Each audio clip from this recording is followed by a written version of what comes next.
Okay, is what I did is I took a half a pipe, cut it in two, then I had this joiner. I put it on this little joiner I got. I know you don't have one of these, but I had one and it works good. You can use a saw, cut it straight, file it smooth. This allows me to get a really nice square edge. It's really nice to have this little joiner, but I know a lot of you don't have that. So see how square that edge is? Very nice.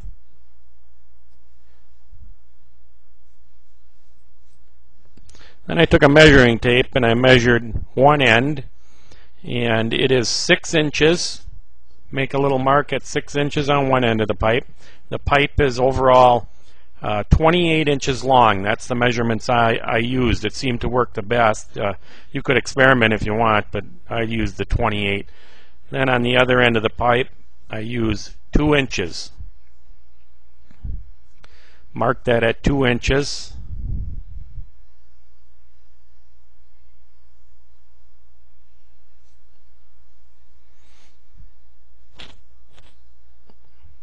Then I took some masking tape. The reason I use masking tape, it conforms to the shape of the pipe.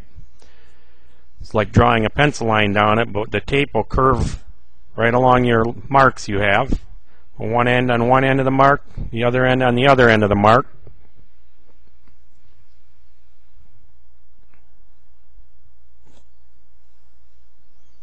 See, all of this stuff is really simple to do. A little bit of masking tape. Skill saw, we're going to cut that right off so you can see the shape of the blade.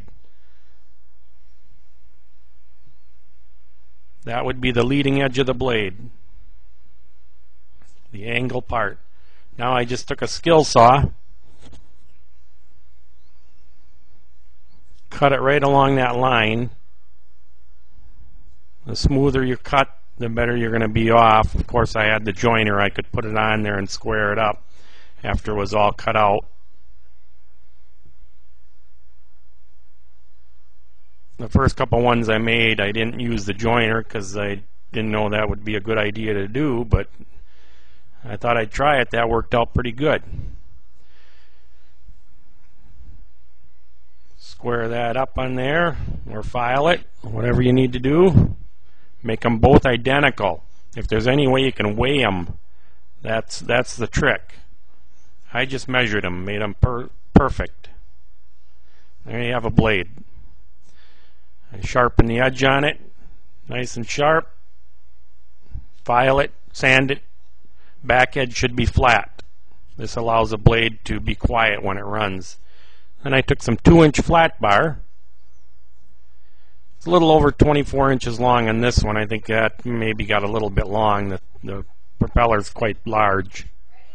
And then I decided where I want it and drilled a hole in the middle. That's your middle hole. That's going to go on the alternator. In the very end, you're going to have a 7/16 hole. That's the size of the wind blue rotor. Then I took some 1-inch backing plate just to stiffen it up. They're like big washers.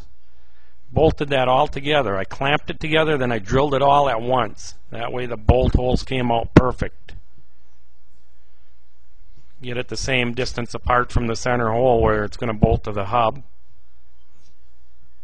And I mounted up an alternator that I had laying around in the garage on a board, mounted to a ladder so that I could spin test this. It's a good way to balance it also. And you put some washers or weights underneath the bolts, whatever side's heavier. Just put the blades like at 10 o'clock and see where they fall. You know that if one's heavy, you got to add weight to the other side.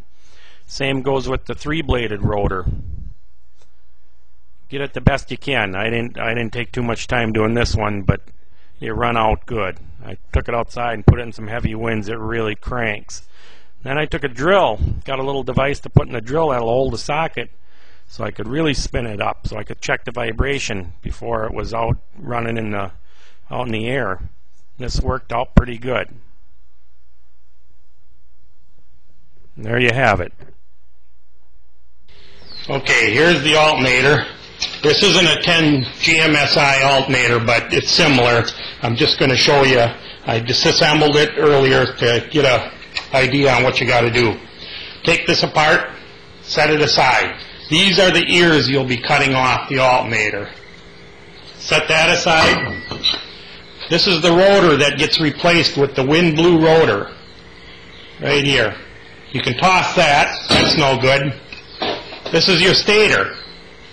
This is the 3 phases where the power comes to the rectifier. 1, 2, 3. It is possible to rewind this yourself. If you look on the internet, you can find a way to rewind this. It's going to save you probably about $100 close to. Or you can buy this off the internet at Wind Blue.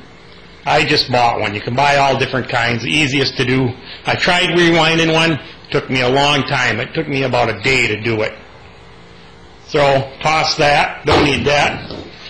You need the other housing. Save that. Take the rectifier out. This rectifier is a little bit different in this one. Take it out. Set it aside.